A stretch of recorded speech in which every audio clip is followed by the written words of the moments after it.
নমস্কার, আমি অ্যাস্ট্রোলজার মিলন সাহা। কারোর বার্থ চার্টে কালসর্পদোষ আছে কি নেই সেটা আমরা অনেক ক্ষেত্রেই জ্যোতিষীর উপর নির্ভরশীল হয়ে থাকি।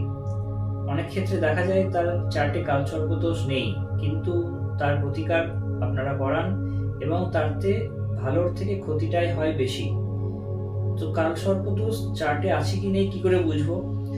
কারো বার্থ চার্টে যদি রাহু এবং কেতুর একদিকে সমস্ত প্ল্যানেট এবং অপর দিকে যদি কোনো প্ল্যানেট না থাকে, তবেই কালসর্পদোষ তৈরি হয়। এই কালসর্পদোষের সর্পের মাথা হচ্ছে রাহুকে বলা হয় ড্রাগন হেড এবং কেতুকে বলা হয় ড্রাগন টেল। তো এই পজিশন থাকলে তবেই কালসর্পদোষ হয় এবং ব্যাড এফেক্ট লাইফে আসে, ব্যাড ভাইবস পাওয়া যায়, নচেত নয়। তাই কালসর্পদোষ নিয়ে প্যানিক করবেন না। সবাই কালসর্পদোষ নিয়ে অনেক কথা বলে বা তাদের মানুষ ভয় পায় বা প্যানিক করে। এটার এমন কোনো কারণ নেই। আপনারা এটার প্রতিকার করুন, প্রতিকার হয় এবং ভালো থাকুন, সুস্থ থাকুন।